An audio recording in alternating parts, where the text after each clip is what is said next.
Okay, so Tabitha and myself looked at the investigation of safety management systems and safety culture. And we included safety culture. It was slightly beyond remit, but we felt that it was such an intrinsic part of the overall management of safety and the way that safety is delivered by those organisations that we investigate, that it should be included there. And so we got some remarks to make in that area.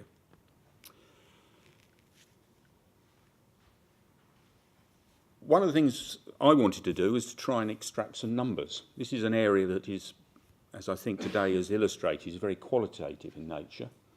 And I thought, well, the RAIB, we like to think we're a experienced, competent organisation that carries out a lot of investigations that extend to consideration of the underlying management factors. So I undertook to do a little bit of analysis of the work that we've done in this area and see if I could analyse it in terms of topic areas, elements if you like, of a safety management system and how often they have featured in our recommendations. At the top, you see the implementation of control measures. These are recommendations relating to the way that control measures are implemented and corrective measures in that area. And I would describe the top of that graph as being the drift area.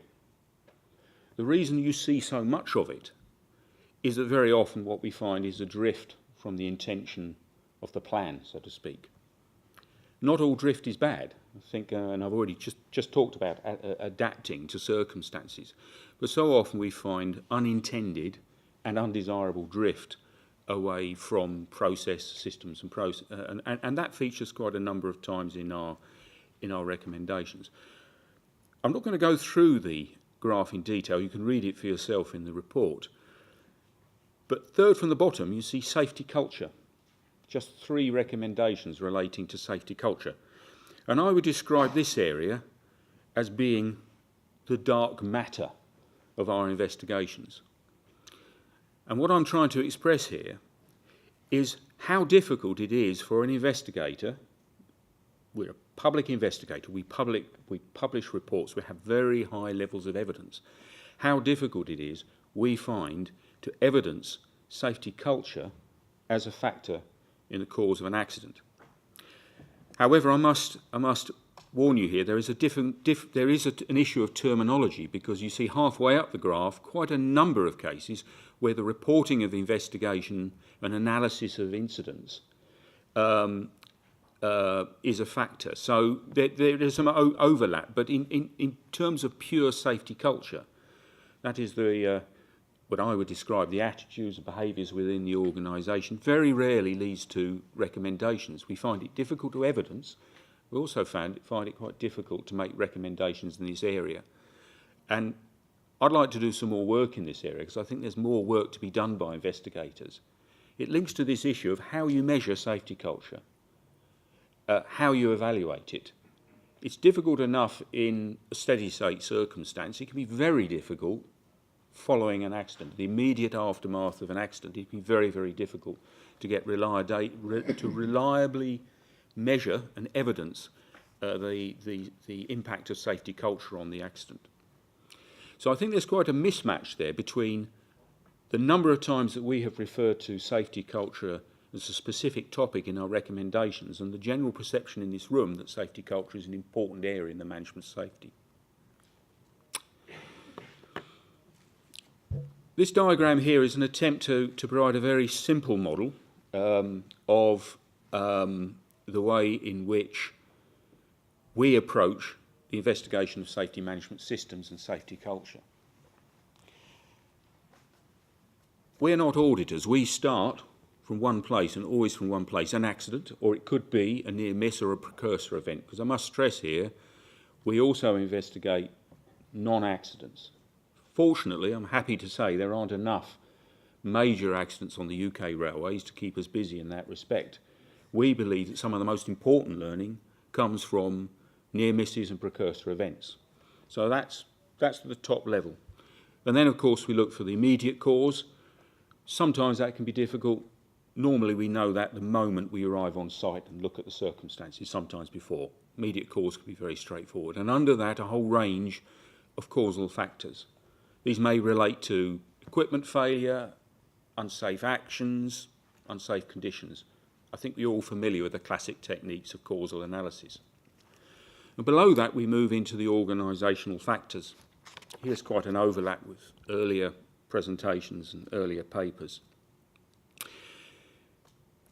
We're, of course, always interested to understand the control measures that were in place and the extent to which they were implemented. That is an inevitable step for any investigator.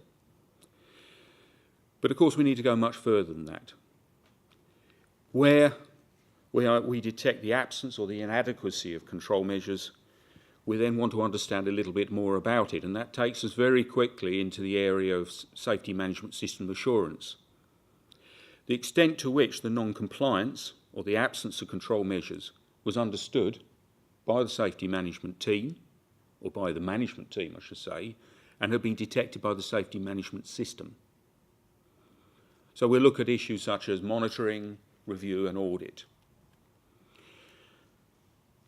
We'd also, if we find a control measure that is absent or inadequate, we want to understand a little bit about the risk awareness of the organisation that we're investigating. To what extent did they understand the risks that are being created by these emissions? And we'll pay some attention to that. So look at the extent to which risk assessments have been carried out, or evidence of previous conversations, previous discussions and debates around this particular area of risk. And then, of course, we're always concerned to understand how the organisation had learnt from previous experience. Very rarely, I would never say never, but very rarely do we come across instances where the organisation knew nothing from its previous experience. Eric talked about the weak signals. These weak signals are nearly always there, and sometimes they're not so weak. And on occasions they're bleeding obvious and should have been detected. So we want to understand a great deal about the culture of the organisation and the way in which it sought to learn from experience. And at the bottom, I'll seek not to reignite a debate about safety culture, but the fact is safety culture is real because we see it in every investigation we undertake pretty well. It's there, you know it when you see it. It's difficult to measure, difficult to quantify, but we see it. I always prefer to think of it in terms of attitudes and behaviours of those, from the management team to those on the shop floor at every level of the organisation.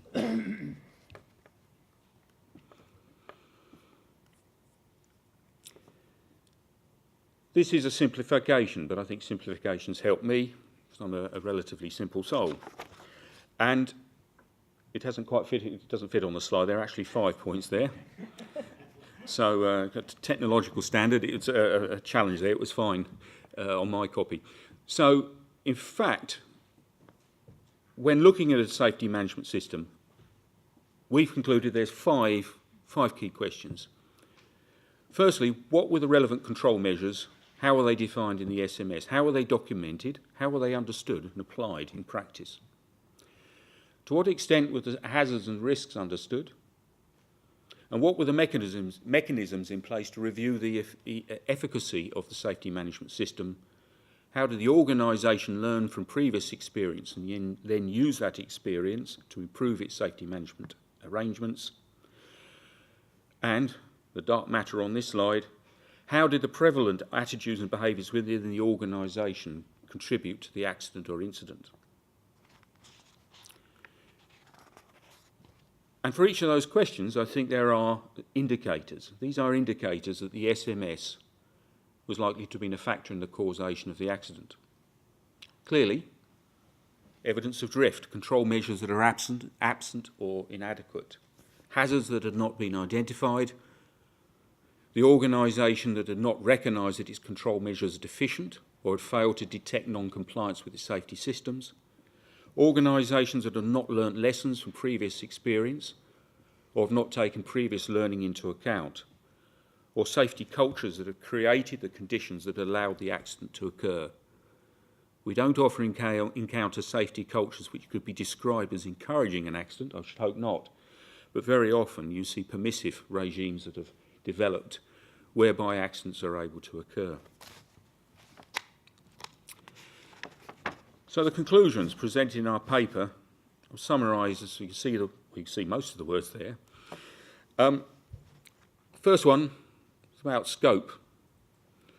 I think there's a need for accident investigators always to remember there's no universally agreed list of issues that need to be encompassed within a safety management system.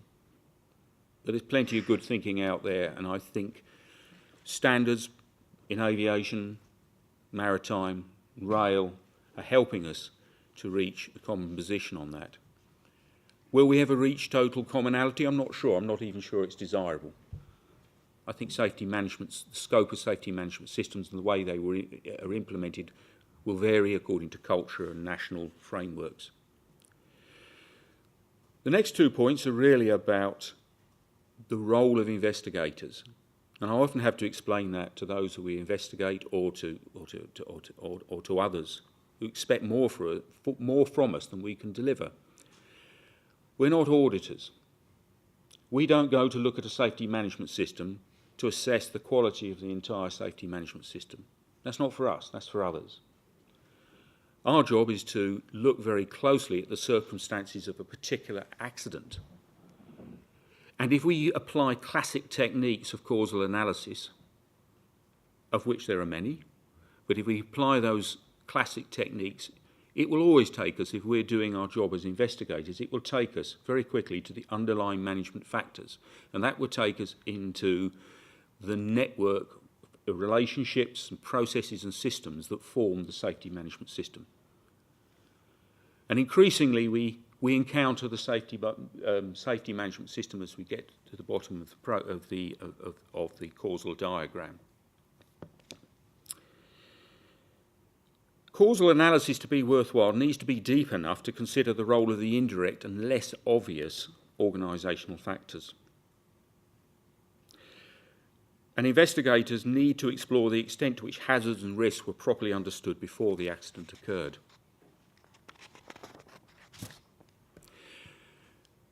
A point that I've made in the paper is that the evidencing of poor safety management as a factor in an accident can be difficult. Always, as investigators, we need to look for the best evidence available and be very aware of uncorroborated witness evidence and post-accident staff surveys, for example, as a means of assessing safety culture. A safety culture that's assessed immediately after an accident would be very different to the safety culture that you would assess immediately before the accident, because the accident has affected the attitudes within the organisation. Of that we have no doubt. And even when conducting witnesses, and I do agree with the earlier comment about the necessity to sit down and talk to people within the organisation involved in an accident who know about the circumstances of the company, brings real value. But there is always a risk, because when speaking to the individuals, you can almost be certain that the circumstances of the accident will affect the answers they give you. It doesn't follow that a deficiency in one area of an organisation's safety management system means that the entire system is defective.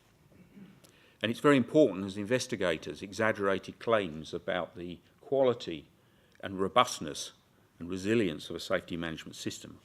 It's very important those claims are never exaggerated. Safety culture. Well, safety culture is real. We see it on a regular basis. Attitudes and behaviours are there, and something that we're able to talk about in our investigations. However, it's difficult to evidence. It's dynamic in nature, but it is important that it's not overlooked, and we try very hard not to do so. And lastly, to talk a little about recommendations. Our work is about recommendations. It's also about informing the public, the government and others about what has happened, but recommendations are the heart of what we do. And in order for our work to be worthwhile, those recommendations need to be relevant, provide tangible improvements to safety and proportionate to the risk that they are addressing. So that's all I wanted to say, other than to suggest a few topics for conversation, although I've no doubt that you'll think of some of your own. I wanted to ask the question, is whether the investigation of safety management systems is something special or merely a byproduct of good causal analysis. Now, I've already given an indication I think, that I believe it's a byproduct of what we do. It's a byproduct of good, quality, in-depth causal analysis. Or is there something else that investigators can do, other techniques beyond the norm that we would normally apply in order to understand the impact of a safety management system?